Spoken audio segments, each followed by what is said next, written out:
पूर्व raw chief as Dulat की किताब में लिखी गई एक बात नेशनल कॉन्फ्रेंस के लिए समस्या खड़ी कर गई।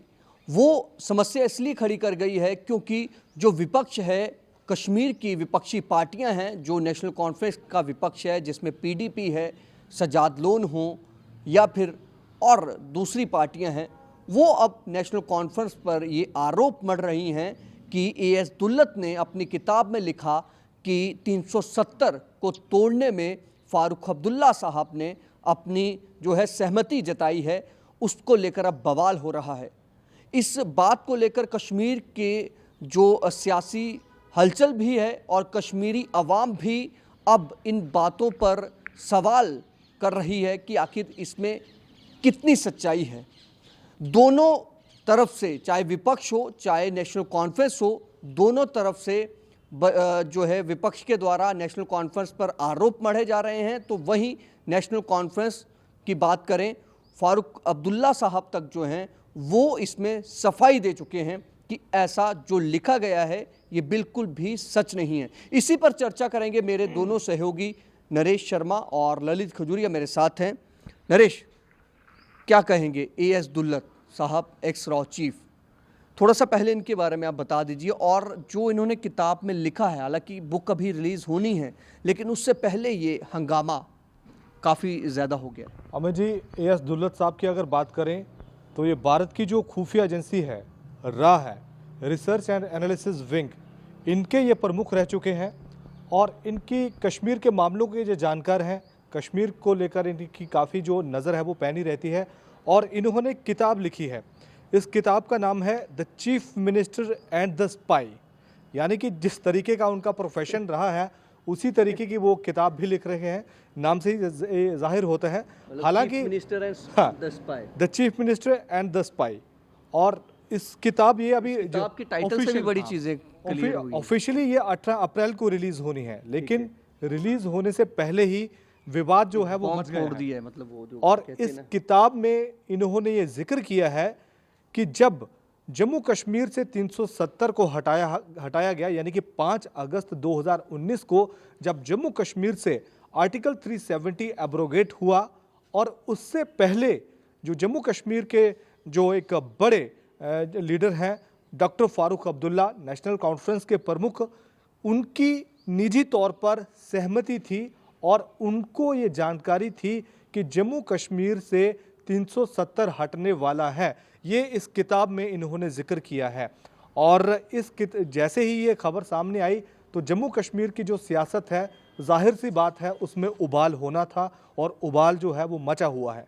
और एक खास बात ये है कि 370 जब हटा, उससे 2 दिन पहले डॉक्टर फारूक अब्दुल्ला, उमर अब्दुल्ला जो वायरल हो रही है, और हसनैन मसूदी साहब उस समय एमपी थे। हाँ, हसनैन मसूदी साहब नेशनल कॉन्फ्रेंस के जो एमपी थे उस समय, उन्होंने प्रधानमंत्री नरेंद्र मोदी से बातचीत की, क्योंकि उस समय जम्मू कश्मीर में ये काफ़ी ज़्यादा ये मैं उस पे आऊँगा, फारूक अब्दुल्ला साहब की बात पे भी आएंगे, उन्होंने सफाई किया दी। लेकिन इसकी टाइमिंग, बुक लिख दी गई, टाइमिंग अब देखिए, लगातार जो सैयद आगा रहुल्ला हैं, सबसे ज़्यादा नाराज़गी उनकी, अभी हम कल ही रात को हम चर्चा कर रहे थे, उनकी सबसे ज़्यादा नाराज़गी 370 के स्टैंड को लेकर है, क्योंकि उन्होंने कहा कि हमने इसको लेकर चुनाव लड़ा था और जनता ने भरपूर वोट, मतलब खूब वोट दिया, हमें 42 सीटें जिता दी।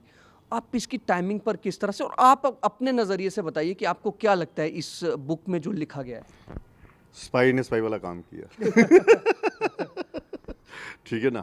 देखो, टाइमिंग को लेकर आपने कहा, टाइमिंग बड़ी ज़बरदस्त है, और किताब के ऊपर जो चर्चा है वो टाइमिंग पर ही हो रही है कि टाइमिंग, यानी कि नेशनल कॉन्फ्रेंस जो है वो अपने अंदरूनी लड़ाई में, अंदरूनी कलह से गुजर रही है, और उस कलह का सबसे जो मुख्य सूत्रधार है वो है रहुल्ला साहब। रहुल्ला साहब बार बार कह रहे हैं 370 की हमने बात करनी है, हमने जो मैंडेट, हमें जिन मुद्दों पर हमें मैंडेट मिला है हमने उस पर वो करनी है। और जिस हिसाब से 19 तारीख को अपने घर पर उन्होंने जो बैठक बुलाई है कुछ विधायकों के साथ, ठीक है, उनके साथ बैठक बुलाई है, और उस बैठक से पहले ये वाला एक जो बम फोड़ा गया है किताब के ज़रिए एएस दौलत साहब की तरफ से जो फोड़ा गया है, वो कई सवाल उठा रहा है। जिस तरह मेरे सहयोगी ने कहा वो जग जाहिर है, वो तस्वीरें, और ऐसा किसी ने उस समय सोचा नहीं था कि ये 370 पर बातचीत होगी। हालांकि डॉक्टर फारूक अब्दुल्ला ने कहा कि मुझे शुक्र करो, मुझे रशिया का एजेंट नहीं कहा या अमेरिका का एजेंट नहीं कहा, बाकी दूसरे बोल के मुझे कोई फ़र्क नहीं पड़ता। लेकिन वो तस्वीरें जो हैं वो अब उस खामोशी को तोड़ रही हैं। आपको याद होगा यहाँ पर क्या नाम था, जो यहाँ के वो थे गवर्नर साहब थे, सत्यपाल मलिक साहब, ठीक है, उस समय उनकी भी कई बातें जो हैं वो बताती हैं कि उन्होंने मुझसे पूछा कि अगर हम ये हटाएंगे, तो मैंने कहा जी कोई बात नहीं, एक चिड़िया तक नहीं यहाँ पर परिंदा नहीं पर मारेगा, तो ऐसे उम्मीदें की जा रही थी कि यहाँ पर लाशों के ढेर वहाँ पर लग जाएंगे। तो मैंने उनसे कहा था कि ऐसा कुछ नहीं होगा। और 370 को लेकर आप देखिए, 370 हटाने से पहले महबूबा मुफ्ती के जो बयान आए थे कि अगर किसी ने यहाँ के आयन को तिरंगे उठाने वाला कोई नहीं, अगर 370 यहाँ से यानी कि हलचल जो थी वो शुरू हो चुकी थी, भले ही किसी को कंफर्म हो या ना हो। लेकिन वो तस्वीर जो वायरल हुई थी वो ये बता रही थी कि कुछ ना कुछ, क्योंकि 2 दिन पहले मिलना और 2 दिन पहले मिलना और उसको हटा देना, और कुछ तो ये कह रहे थे कि शायद इनकी जो है वो कोई बातचीत हुई है, कोई मतलब सहमति हुई है, क्योंकि उस समय जम्मू कश्मीर क्रिकेट एसोसिएशन का जो भ्रष्टाचार वाला मुद्दा था, मनी लॉन्ड्री वाला मुद्दा था, 120 करोड़ के करीब जो घोटाला, 109 लगा लीजिए, उस घोटाले को लेकर शायद कोई समझौता हुआ है कि अगर आपने ये ना किया, ये मतलब बातें हैं उस समय की कही सुनी बातें। लेकिन अब किताब के ज़रिए ये जाहिर होना तो ये बता रहा हूँ। दूसरा, जब इनको कहा था कि इन्हें हाउस अरेस्ट किया गया है, तो आपको याद होगा अमित शाह जी ने कहा कि कोई कनपट्टी पे रख के हमें उनको वहाँ पे हाउस अरेस्ट नहीं है, उन्हें कोई हाउस अरेस्ट नहीं किया। हालांकि उन्होंने बाद में मीडिया को बुलाकर अपने मकान, अपने शीशे के जरिए खिड़की से देखिए मुझे हाउस अरेस्ट किया, लेकिन इनका हाउस अरेस्ट भी बड़ा ज़बरदस्त सवालों में रहा। वो तो हुआ, लेकिन जैसे ही अमित जी ये बात सामने आई दुल्लत की किताब में कि ये खुलासा किया गया है, जैसे ही ये बात सामने आई उसके बाद डॉक्टर फारूक अब्दुल्ला ने एक जो रिएक्शन दिया, press trust of India PTI जो समाचार एजेंसी है उसको उन्होंने अपना जो वर्जन है वो दिया, अपना रिएक्शन जो उन्होंने दिया है पीटीआई को दिया है। तो उसमें डॉक्टर फारूक अब्दुल्ला कह रहे हैं कि हम जब जम्मू कश्मीर के हालात, जब जहां पर फौजें आ रही थी, तो जाहिर सी बात है हम प्रधानमंत्री नरेंद्र मोदी के साथ तस्वीर का जिक्र कर रहे थे कि वो तस्वीर में क्या, वो यानी कि अब उनको स्पष्टीकरण दे रहे थे कि हम क्यों मिल रहे हैं, सफाई दे रहे हैं। और डॉक्टर फारूक अब्दुल्ला कह रहे हैं कि हमने प्रधानमंत्री नरेंद्र मोदी से ये पूछा कि क्या कि क्यों जम्मू कश्मीर में इतनी सारी फौज आ रही है, क्या हम पाकिस्तान के साथ युद्ध करने जा रहे हैं, क्या होने वाला है। ये सवाल डॉक्टर फारूक अब्दुल्ला ने प्रधानमंत्री को किए, ऐसा डॉक्टर फारूक अब्दुल्ला का कहना है। लेकिन उनका ये कहना है कि प्रधानमंत्री चुप रहे, उन्होंने इसको लेकर कोई जवाब नहीं दिया। और जब 370 की बात हुई तो तब भी उन्होंने कोई इसका कोई जिक्र नहीं, वो चुप्पी साधे रहे, उन्होंने कोई जिक्र नहीं किया। और वापस आकर हमें ये लगा कि ऐसा कुछ नहीं होने जा रहा है, कम से कम 370 को लेकर कुछ नहीं होने जा रहा है। अगर कुछ ऐसा होता, हमें कोई वहाँ से कोई इशारा मिलता तो हम वहाँ पर आराम से नहीं आते, हम यहाँ पर सड़कों पर उतर जाते। अमित, एक चीज़ और है, ये आज किताब ने खुलासा किया, इसके ज़रिए खुलासा हुआ कि वो चाहते, मतलब कि एक ओपनली तो नहीं, लेकिन हाँ हामी भर दी थी, ठीक है, बयान नहीं दिया होगा लेकिन हामी भर दी थी।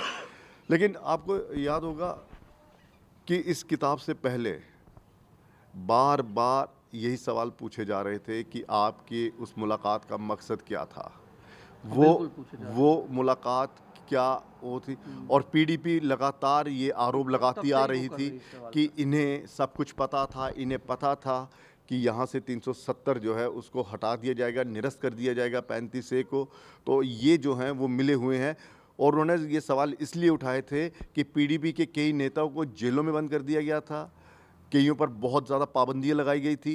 लेकिन जिस तरह से इनको हाउस अरेस्ट या फिर उमर अब्दुल्ला साहब को वहाँ पे हरी निवास वहाँ पर जो कश्मीर, वहाँ पर उनको जिस तरह से वहाँ पे नज़रबंद किया गया, वो सवालों के घेरे पे था कि इनको सारी सुविधाएं दी जा रही हैं और सबसे ज़्यादा पाबंदियां हम पर लगाई जा रही हैं। और इसका मतलब हमारे प्रति जो सख्ती इसलिए की जा रही है कि हम सड़क पर न उतराएं, उनकी तरफ नरमी इसलिए बरती जा रही है कि वो इस पूरे फैसले में शामिल थे या शामिल हैं, उस वक्त की मैं बात कर रहा फिर हूँ। उसमें इसमें एक चीज़ ये भी है ना, जब 2020 में जब इनको छोड़ा, मतलब छोड़ दिया गया, बाहर निकाल दिया गया सभी को, फिर उन्होंने पीएजीडी भी एक ग्रुप बनाया था। हालांकि वो ज़्यादा देर चल नहीं पाया, फिर एक दूसरे के खिलाफ ही हो गए, पीडीपी और एनसी, काफ़ी टकराव भी हुआ उनके चुनावों से। मैं जब ये 2020 में पीएजीडी का अलायंस जो हुआ था, हाँ, पीपल अलायंस फॉर ग्रुप का डिक्लेरेशन, तो क्या लगता है आपको, वो क्या फिर नेशनल कॉन्फ्रेंस का, अगर इस बुक के मुताबिक जाया जाए तो अगर क्या इस बुक के मुताबिक वो प्लानिंग था? बिल्कुल बिल्कुल, और तोड़ा भी खुद, ठीक है ना। और जिन लोगों को साथ लेकर चले थे, जब उनको ये पता चला ये तो अपने ही मुफाद के लिए सब कुछ कर रहे हैं, अपने फ़ायदे के लिए ये ग्रुप बनाया गया, सजाद लोन साहब भी वापस चले गए, महबूबा मुफ्ती ने भी किनारा कर लिया। और रही बात बुखारी साहब की, तो वो शुरू से उन्होंने कहा था कि ये एक इतिहास है। लेकिन अब विपक्ष जो है वो ये कह रहा है कि इन्होंने हमसे सब कुछ छुपाया, झूठ बोला, जबकि ये फिक्सिंग थी इस किताब की। अगर इसमें सच्चाई है, लेकिन सच्चाई है। वो थोड़ा सा इसमें इसलिए भी हो जाता है नरेश की, जो एएस दुल्लत हैं वो कश्मीर, आपने पहले बताया कि वो कश्मीर को लेकर काफ़ी, बिल्कुल कश्मीर के मामलों को लेकर जानकार थे, और फारूक अब्दुल्ला साहब के साथ उनकी दोस्ती भी बड़ी ज़बरदस्त थी। वो केंद्र के साथ समन्वय बनाकर रखते थे, फारूक अब्दुल्ला और उनके केंद्र के साथ जो है वो एक पूरा तालमेल बिठाते थे, बातचीत करते थे। कई बार उन्होंने पहले भी एक किताब में अपने कई सारी चीज़ें लिखी, उन्होंने इस किताब में 1984 को लेकर, हाँ बिल्कुल, रास्ता वो दिखाना, या उन सेपरेटिस्टों को ये बताना कि आप केंद्र से बातचीत करिए, वो एक किस्म का आप कह सकते हैं कि मीडिएटर का काम है। बिल्कुल बिल्कुल, वैसे भी भूमिका वो निभाते रहे हैं। और चाहे वो कंधार में जो प्लेन हाईजैक है, उसको लेकर भी उन्होंने कुछ समय पहले बातचीत रखी थी कि कहीं ना कहीं कुछ ना कुछ फेलियर था, कुछ समस्याएं थी हमारी तरफ से भी, तो नहीं तो जो लौटाए गए उनको जो आतंकवादी, वो ऐसा नहीं करना पड़ता, हमारी कुछ मजबूरी थी, हमारी कुछ खामियां थी, ये भी दुल्लत साहब ने कहा। और दूसरी बात अमित, इस किताब में ये कही जा रही है कि दुल्लत साहब ये कह रहे हैं कि नेशनल कॉन्फ्रेंस ये चाहती थी कि भारतीय जनता पार्टी के साथ उसका जो संबंध है केंद्र के साथ वो अच्छा हो, भारतीय जनता पार्टी के साथ वो नजदीकियां बनाना चाहती थी। 370 पे जो वो करना चाहते हैं करें, हमारे संबंध खराब नहीं हो। और हाँ, वो कहते हैं कि हमें केंद्र के साथ, भारतीय जनता पार्टी के साथ, दुल्लत ने पर्टिकुलर भारतीय जनता पार्टी की बात कही है कि वो भारतीय जनता पार्टी और केंद्र के साथ वो संबंध जनता पार्टी की बात इसलिए वो नजदीकी। हालांकि फारूक अब्दुल्ला कह रहे हैं कि भैया मैं ऐसी पार्टी के साथ मैं क्यों जुड़ना चाहूँ, ऐसे व्यक्तियों के पास मैं क्यों उनके साथ मैं जुड़ना चाहूंगा जो हमारी पार्टी को बर्बाद करने के लिए तुले हुए हैं, ये स्पष्टीकरण। लेकिन वो उन्होंने कहा कि ये पार्टी की अगर बात की है भारतीय जनता पार्टी की, तो आपको याद होगा कि जब वाजपेयी जी के अध्यक्षता में ये सरकार बनी थी, एनडीए की पहली बार सत्ता में आई थी, और उस दौरान उमर साहब को मंत्री भी बनाया गया था। बिल्कुल, ठीक है, ये भी लिखा है कि उमर अब्दुल्ला उस वक्त वाजपेयी साहब को अपने पिता से भी बढ़कर मानते थे, उनके साथ विदेश यात्राएं जितनी करते थे। पार्टी के साथ इनकी नज़दीकियों को इनकार नहीं किया जा सकता, सॉफ्ट कॉर्नर है। जिस तरह से ये सरकार बनी, चुनावों के बाद देख लीजिए ना, देख लीजिए, अब कहा कि हम केंद्र सरकार से वहाँ पर टकराव नहीं चाहते हो। केंद्र सरकार कौन है? ठीक है, गठबंधन की सरकार चल रही है, लेकिन मेन बड़ा घटक दल कौन है? भारतीय जनता पार्टी है। तो भारतीय जनता पार्टी के साथ ये जो ताल्लुकात हैं, ये सबके साथ रहते हैं, ऐसा नहीं है। लेकिन नज़दीकियाँ जो हैं, देखिए अब ये जो किताब लिखी गई है, क्या ये इन 6 महीनों में लिखी गई है? ये वही तो कह रहा हूँ, टाइमिंग, क्योंकि उसके बाद बिल्कुल, क्योंकि किताब लिखने में तो माहिर तो है ही है वो, ठीक है। मतलब मैं वही कह रहा हूँ कि टाइमिंग बिल्कुल वही कह रहा हूँ कि अगर रुहुल्ला साहब, मान लीजिए कि जब से ये चुनाव हुए, सरकार बनी उमर अब्दुल्ला साहब की 16 अक्टूबर या 18 अक्टूबर इनका कैबिनेट का भी गठन हो गया था। हाँ, ठीक है। तो अगर रुहुल्ला साहब भी तब से नाराज चल रहे, पिछले 5 महीने से नाराज चल रहे, अभी तो बिल्कुल आमने सामने हो गया है। साहब की नाराजगी वो जो जग जाहिर है, वो किसी से छुपी नहीं है, वो तो खुले तौर पर अभी तो आज तो हो ही गया ना डिसाइड। जो जावेद बेग है उन्होंने बोल दिया कि जनाब आपस में उमर साहब और इनको मिलना है और बात करनी चाहिए। तनवीर सादिक है, वो कह रहे हैं चीफ भैया कुछ 8 MLA हैं, वो भी नाराज हैं, वो भी कोई कदम उठा सकते हैं अगर रुहुल्ला साहब के समर्थन में, ये सुनने को आ रहा है। नहीं, अब क्या है कि इस किताब ने आग में घी डालने वाला काम कर दिया। बिल्कुल, ठीक है। 370 को लेकर रुहुल्ला साहब आगे, हालांकि रुहुल्ला साहब को भी मालूम है कि इस सरकार से होना कुछ नहीं है, क्योंकि इनके अख्तियार में नहीं है। वो पार्लियामेंट में फैसला लिया गया था, वो संसद में फैसला लिया गया था, दोनों सदनों में। और दूसरा उस पर जो सुप्रीम कोर्ट में गए थे 370 के खिलाफ, वहाँ पर उन्होंने ये कहा कि जो हटाने की प्रक्रिया है वो बिल्कुल सही है, उस पर किसी तरह कोई सवाल नहीं है। हाँ, और ये बात भी ललित जी साफ है कि ये जो मुद्दा अभी आज आया है, ये मुद्दा अभी दूर तक चलेगा और पीढ़ी अभी बिल्कुल ये दुल्हन सिक्के मौका मिल गया ना, उन्होंने बोल दिया ना, वाहिद पारा कह रहे हैं कि हम तो पिछले 5 सालों से ये बोल रहे हैं। पीडीपी पीडीपी को मौका मिल गया, इंजीनियर रशीद को मौका मिल गया और पीपल्स कॉन्फ्रेंस को ये अपनी पार्टी ने भी इस पे सवाल खड़े किए। पीडीपी का बार बार ये कहना कि केंद्र सरकार के आगे, भारतीय जनता पार्टी के आगे घुटने टेकना, उनकी विचारधारा से समझौता करना, उनके इशारों पर चलना, केंद्र के फैसलों में हाँ मिलाना, ये अब उससे और ज़्यादा मजबूती मिली है पीडीपी को अब अपनी एक भूमिका। जो सेंटर है नेशनल कॉन्फ्रेंस से वो काफ़ी नज़दीक है, उनसे उनको लेकर काफ़ी सॉफ्ट रहता है, लेकिन हमारी पार्टी तोड़ने की कोशिश की गई, हमारे नेताओं को जेलों में डाल दिया गया और तोड़ ही दी पार्टी। जाहिर सी बात है, कई बड़े जो पार्टी से तो निकलकर दूसरी पार्टी बनी, अपनी पार्टी बनाने की कोशिश की जम्मू कश्मीर अपनी पार्टी की अगर बात करें तो। अभी आपको जो आज सियासी हलचल कश्मीर में है, बवाल मच गया हुआ है एक तरह से कश्मीर में किताब के जो ये लाइन से कुछ ऐड की वाला जो मुद्दा था, जिसको लेकर ये नाराजगी जता रहे थे रहुला साहब भी या एनसी के कुछ और लीडर, नहीं एनसी के और लीडर, जिस तरह से कि यहाँ पर वो होनी चाहिए, उस पर इन्होंने सफाई भी दी उमर अब्दुल्ला साहब ने कि भाई साहब राठौर साहब ने पहले ही बता दिया था और इसके हाँ हमारी ये गलती थी कि हमने अर्जेंट वाला वो था प्रस्ताव था वो जल्दी ला दिया, हालांकि कुछ होना चाहिए था लेकिन नहीं हुआ। वो राठौर साहब ने वो बता दिया क्या करना क्या नहीं करना। अब ये वक्फ वाला जम्मू कश्मीर में इतना मुद्दा उठा नहीं है, उठाने की कोशिश की जा रही है, शांत हो गया एक तरह से। अब 370 पे जो बवाल ये जो किताब में लिखा गया है, अब एनसी का अपना जो घर है, एनसी के जो अपने विधायक हैं, लीडर हैं, अब उनमें किस तरह के ये सवाल उठते हैं, ये एक बहुत बड़ा, और ऐसा लगता है कि अब अपनी पार्टी के अंदर ही ये लड़ाई होगी कि भाई साहब आपने इतना बड़ा फैसला ले लिया, इतनी बड़ी आपने हामी दे दी और ये किताब के जरिए हुआ। जैसे जो लीडर हैं, रहुला जैसे जो लीडर हैं, जो पहले ही काफी मुकर हैं अपनी पार्टी की लीडरशिप को लेकर, जाहिर सी बात है कि उनको ये बड़ा मुद्दा मिल गया है और आने वाले समय में ये मुद्दा जम्मू कश्मीर की सियासत में छाया रहेगा, इसमें कोई दो राय नहीं है। उथल पुथल तो नहीं कर देगा कहीं, जो हम रात को डिस्कस कर रहे थे। बीजेपी अभी खुश होगी बहुत ज्यादा। बिल्कुल इस बयान हालांकि बीजेपी किसी का बयान आया नहीं है अभी, वो नहीं देंगे, वो स्ट्रेटेजिकली चल रहे हैं। वो कैसे देंगे? अगर उन्होंने बयान दे दिया ये सब कुछ हुआ, इसका मतलब वो ठप्पा लगा रहे हैं, मोहर लगा रहे हैं दुल्हन साहब की। बीजेपी के लिए तो अच्छा है ना, या फिर वो कोई पीछे बैठ कर देख रहे हैं सारा तमाशा? बीजेपी क्यों खुलकर बाहर आएगी? अगर बीजेपी बाहर आ गई तो मेरे ख्याल में आ भी सकती है, कोई भरोसा नहीं। मोहर लगा। देखिए बीजेपी के दोनों हाथ में लड्डू हैं कि भैया उसके जो अब दूसरी पार्टी हैं, अपोजिशन की पार्टी हैं, भले ही अभी जम्मू कश्मीर में सत्ता में है, लेकिन देखिए उनके घर में आग लगी हुई है, वो आपस में लड़ रहे हैं और हमें तो कुछ करने की जरूरत ही नहीं है भैया। जो पीडीपी के ऊपर आरोप लगते थे कि जम्मू कश्मीर में सत्ता में कौन लाया, भारतीय जनता पार्टी को एंट्री किसने दी? पीडीपी ने दी।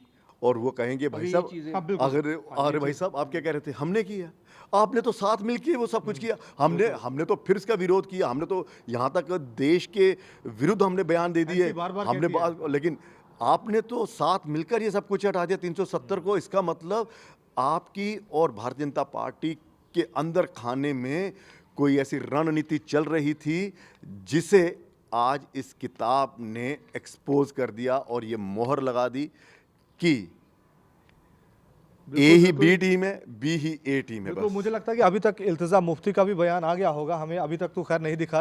वाहिद पारा अभी एक बड़ा चेहरा है पीडीपी की, ठीक है, हो सकता है उनका ना आया। अभी महबूबा मुफ्ती का पहला मुद्दा अगर उन्होंने लाया था, उन्होंने लाया था प्राइवेट मेंबर बिल जो था वो लाया। तो बिल्कुल जाहिर सी बात है कि जो इल्तिजा मुफ्ती की अगर बात करें तो आजकल काफी मुखर रहती हैं वो, और खुलकर उनको बैठे बिठाए मुद्दा मिल गया है, क्योंकि उनके ऊपर आरोप एक चीज ये भी है, डॉक्टर फारूक लगता है कि आपने बीजेपी को आपने जम्मू कश्मीर में लाया, आपने बीजेपी के साथ जम्मू कश्मीर को एंट्री दी, आपने अलायंस किया, और अब जो है कहीं ना कहीं नेशनल कॉन्फ्रेंस बैकफुट पर आएगी इस मुद्दे को। आपको लगता है कि बैकफुट की इसीलिए बात की जा रही है क्योंकि डॉक्टर फारूक अब्दुल्ला छोटे मोटे बयानों को लेकर सामने नहीं आते हैं कभी, लेकिन तुरंत इसमें जैसे रिएक्शन हुआ 2 घंटे के भीतर उन्होंने प्रेस को बुलाया और फटाफट न्यूज एजेंसी को सफाई भी देनी है, कोई छोटा वो मोटा सफाई दे रहे थे ना। भाई साहब कोई छोटा मोटा जाहिर सी बात आरोप नहीं ना, छोटा मोटा आरोप नहीं लगा, बहुत बड़ा आरोप लगा है और इस किताब ने मोहर लगाई है उनके सुनना ना। क्यों? क्योंकि जिस 370 को हटाने को लेकर भारतीय जनता पार्टी के श्यामा प्रसाद मुखर्जी जो समय जनसंघ में हुआ करते थे, उन्होंने अपने प्राण त्याग दिए और भारतीय जनता पार्टी का ये एक नेशनल मतलब कि एजेंडा था, एक मुद्दा था उनका, उनकी स्टार्टिंग से ये रही है राम मंदिर और ये कोर जो इश्यूज हैं वो नेशनल भारतीय जनता पार्टी के रहे हैं। उन्होंने उनको किया और उस 370 के हटाने के सपने को किसने साकार किया? National conference. इस किताब ने ये साबित हो रहा है। देखिए जाहिर सी बात है, मैं बार बार कह रहा हूँ कि नेशनल कॉन्फ्रेंस जो है इस मुद्दे को लेकर अभी बैकफुट पर आ गई है।